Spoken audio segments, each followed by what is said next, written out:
Hi, welcome to session 2 of the WordPress Custom Theme Workshop. In this tutorial, I'm going to show you how to access your themes directory from your PHP files, specifically when calling up photos in your IMG tags. So let's get started. You're going to see I went ahead and typed in the column widths. We have Bootstrap installed on this website. What we want to do here is make our IMG tag. We're going to do a source. Mine is in the assets / directory, and we're going to do screenshot.png.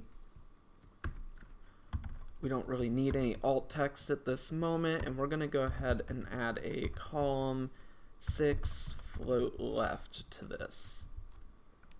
And we're going to go refresh.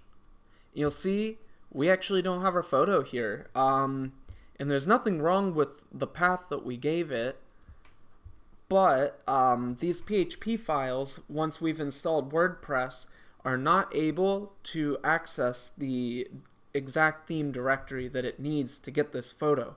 So we actually have to put in a PHP function,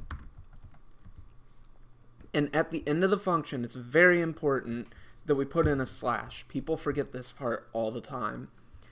And what we're going to do is echo get underscore template underscore directory underscore URI.